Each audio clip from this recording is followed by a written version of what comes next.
Assalamualaikum warahmatullahi wabarakatuh. Halo sahabat KBS TV, jumpa lagi bersama kami ya di channel Belajar Bahasa Inggris Sederhana dan Mudah. Baik, kali ini kita akan membahas tentang anticipatory it. Apa itu anticipatory it? Baik.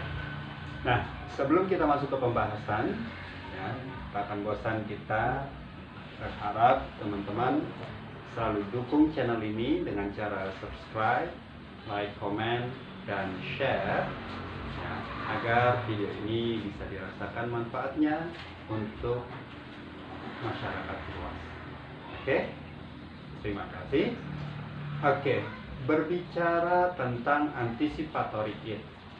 Jadi dalam kalimat biasanya ketika kita ingin menggunakan pronoun subjek atau kata ganti subjek harus ada antecedennya terlebih dahulu yang muncul di kalimat sebelumnya, baru kemudian kita bisa menggunakan pronoun ya, atau kata ganti noun ya. Contohnya seperti Mary is a student. Mary adalah seorang siswa. She is diligent. Dia rajin. Nah, she ini adalah pronoun yang muncul karena sebelumnya ada kata Mary sebagai antecedent. Seperti itu ya. Baik. Nah, masuk ke pembahasan tentang anticipatory it. Nah, ternyata ya ada subjek berbentuk pronoun yang tidak membutuhkan antecedent. Nah, itu disebut anticipatory it yang akan kita bahas hari ini. Sudah siap? Oke, kita masuk ke pembahasannya ya. Nah, di sini sudah saya tuliskan ya tentang jenis dan kemudian contoh-contoh ya subjek-subjek ya yang bisa ya menggunakan anticipatory it meskipun tidak ada antecedennya. Kenapa bisa begitu? Karena ya antecedennya itu berkaitan dengan konteks yang dihadapi saat speaker berbicara. Ya, masuk ke contoh agar teman-teman ya dan kita semua bisa memahaminya lebih mendalam. Oke. Nah, anticipatory it ini bisa kita gunakan dalam 3 konteks ya. Teman-teman bisa cek di berbagai buku-buku grammar ya atau English sentence structure ya. Nah, ada 3 apa saja? Yang pertama ketika subjeknya itu berkaitan dengan time atau waktu. Kemudian yang kedua, weather, cuaca. Seperti sekarang ini, cuacanya sedang drizzle, gerimis, ya. Tapi tidak mengurangi semangat kita untuk terus belajar. Oke?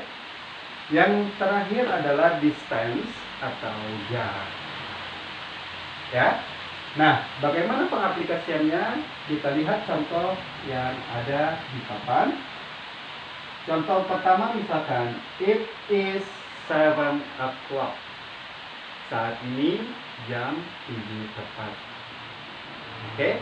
Nah, it ini ya adalah anticipatory it yang maknanya ke time. Jadi kalau kalian mau merubahnya dengan subjek sesuai dengan kalimat, maka bisa juga kalian bilang the time is 7 o'clock ya. Nah, karena saat berbicara orang yang kita ajak berbicara itu sudah pahami konteks, maka tidak perlu lagi kita bilang the time, cukup kita gunakan anticipatory. Oh, it is 7 o'clock. Oke? Baik, contoh yang kedua ya.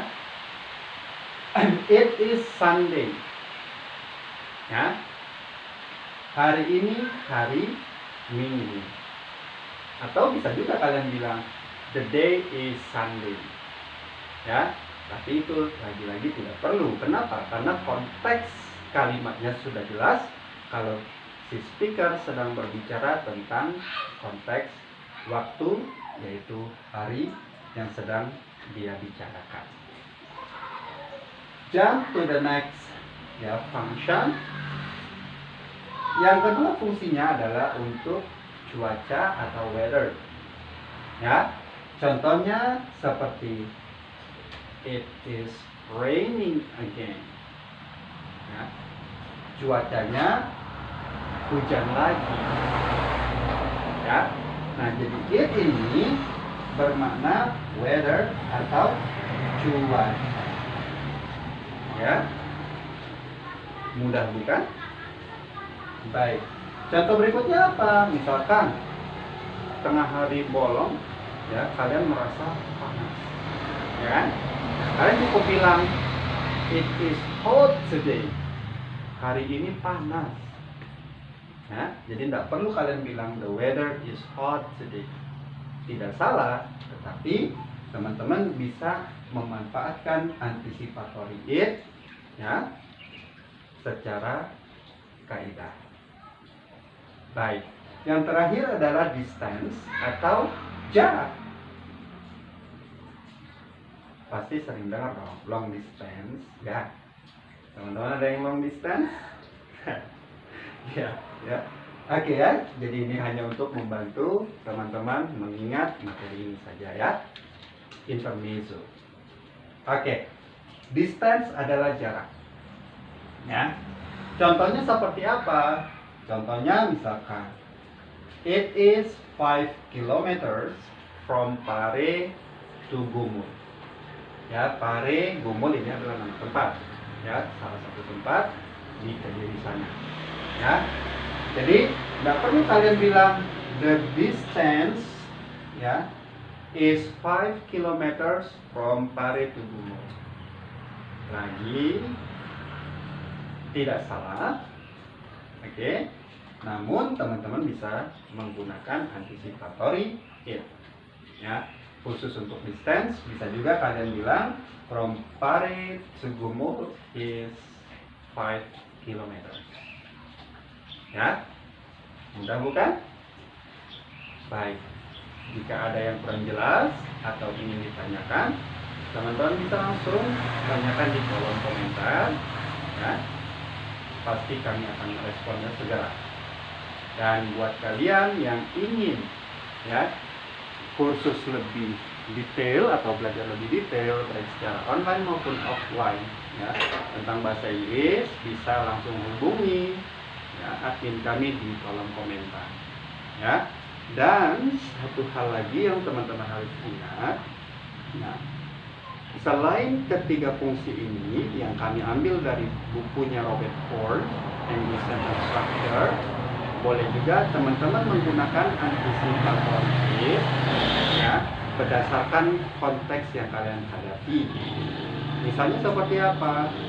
Kalian misalkan ya adik-adik lagi ujian di sekolah ya. Nah, kemudian setelah terima soal kalian baca sekilas, wah, soalnya sulit. Ya kan? Oke. Nah, kalian bisa langsung menggunakan anticipatory it juga di situ. Ya. It's hard. Ya.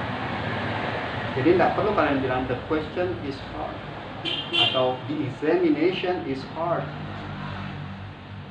Oke, bisa dipahami ya? Baik, guys. Ya, kalau begitu sampai sini dulu perjumpaan kita kali ini. Jika ada yang kurang berkenan, kami mohon maaf.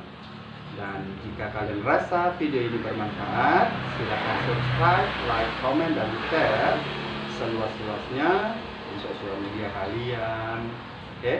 Atau lewat status WhatsApp kalian, dimanapun kalian inginkan, ya. Dan semoga bermanfaat dan menjadi jariah untuk kita semua. Amin ya robbal alamin. Baik, guys, itu saja yang ingin saya sampaikan. Salam KBS TV, channel belajar bahasa Inggris sederhana dan mudah. Assalamualaikum warahmatullahi wabarakatuh.